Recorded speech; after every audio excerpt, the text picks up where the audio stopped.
Alright, if I remember to do this right, there should have been some flybys and some outside views. And we've just come in where we left off after we took off, into the main crew area. This is a kitchen mess slash recreational area. Nothing too crazy, it's just a cargo ship, you know. Other side, you have access mirrored either way. And this leads into the rest of the ship. Same thing on this side. This is just a maintenance hatch. All my ships are at like half a G, so you can jump down most of these ladders without worrying about it, and it saves a lot on power needs. I don't bother putting fancy sensor and vent systems for my airlocks because this ship has 10 large industrial containers full of ice, so oxygen's not a problem. This is not pressurized in here, obviously. It's just a maintenance. You can go in and give a quick report, repair any damaged cargo things before they blow up and drop everything. And then you have to deal with loose materials flinging around inside your ship. Around about here somewhere, I think, yeah, there's the ladder for getting on and off right there, behind here. Here's just the ribbing and some lights. It has 6 large industrial hydrogen tanks, and then there's the 7th one buried in the back somewhere as like a reserve for just like pure ship fuel.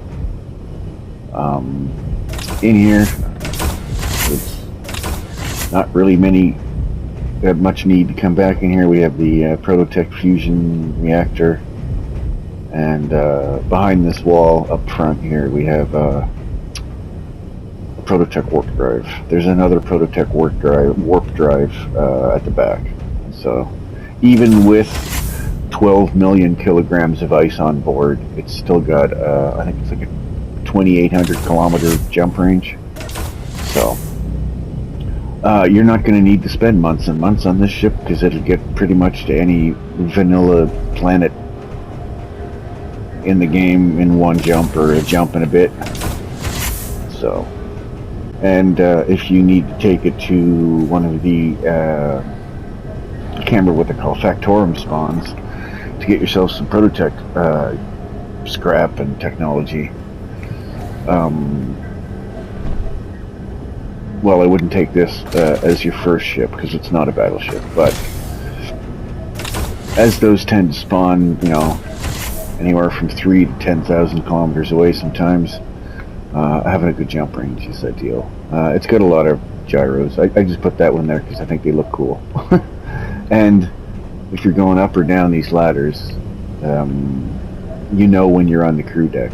So we came in there, we're on the port side of the ship, and in here we have the medical.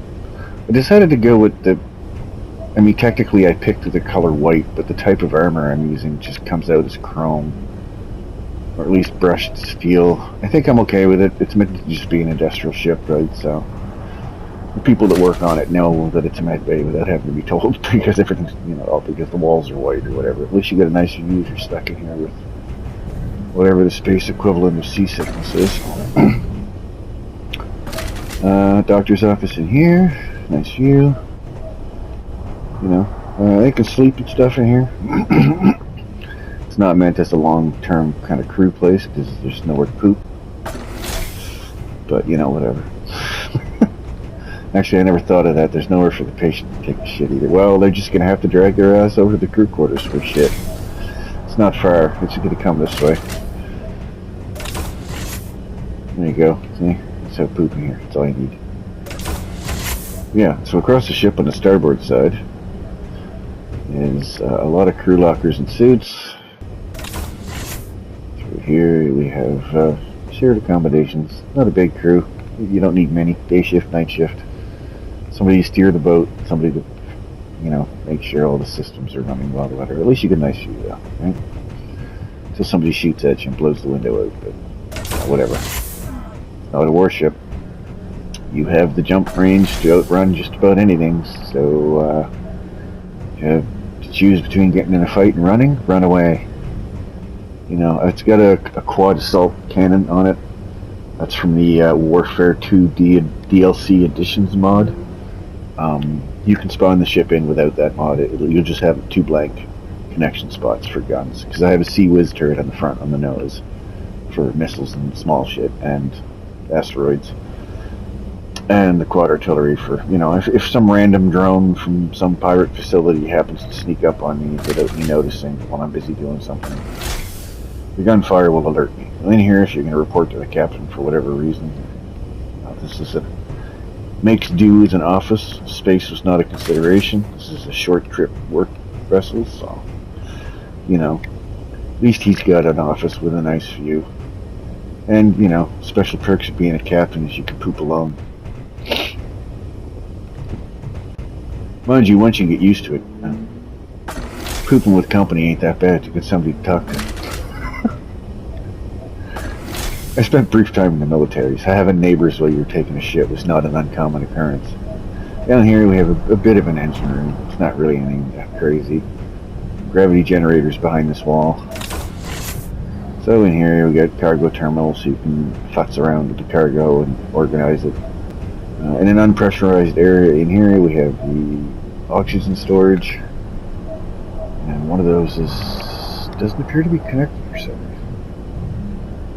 Oh, that's because it's stuck in air vent. Anyway, or it's just empty.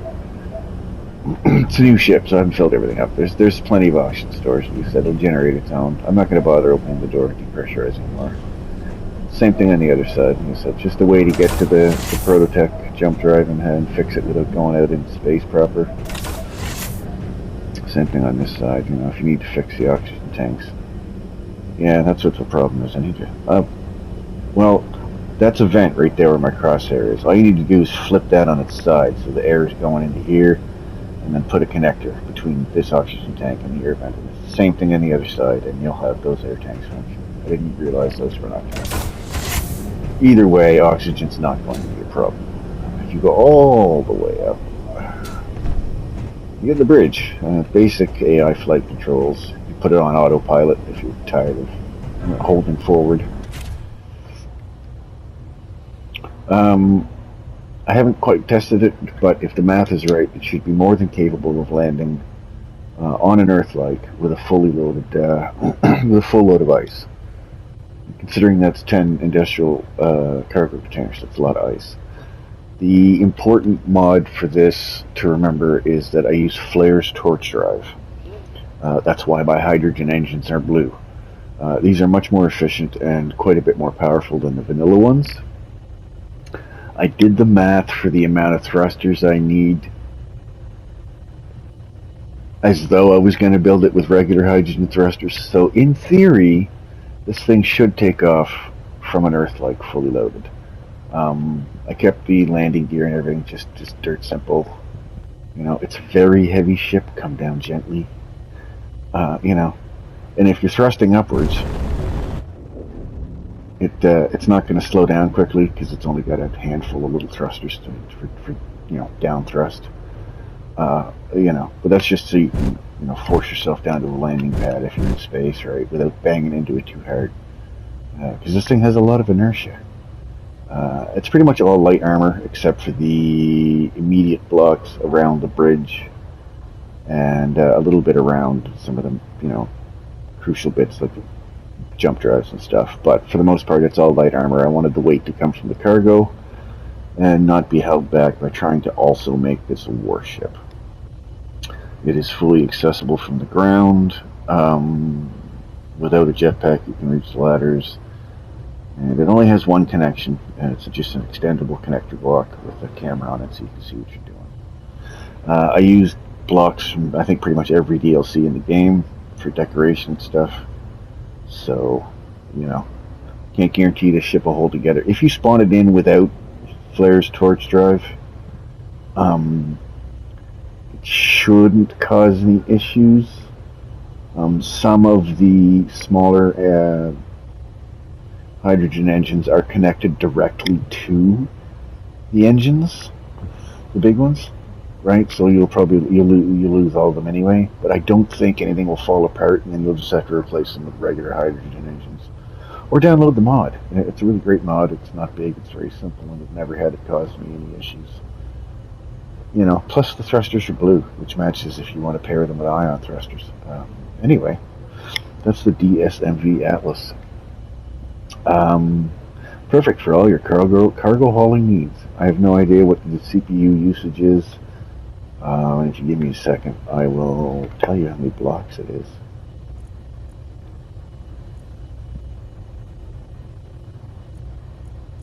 As soon as the game catches up. Not too bad. It's a bit like I have a lot of stuff in this world. A space station, a couple land-based stations. Yeah, so 2,500 blocks, and there you can see the DLC it uses, which, like I said, is all of it, and Flare's torch drive. So I don't know how it. Like, I know there's probably a way of finding out what the GPU usage or whatever the hell it is, but it's not super crazy. It's not. It is a big ship, but it's not nearly as big as most of the ships I build. So, as far as that goes, it's pretty economical. I don't know. Either way, download it, use it, make a video about it, use it for roleplay, whatever. You know, go nuts, modify it, fuck around with it. Just happy to share it. Have a good one.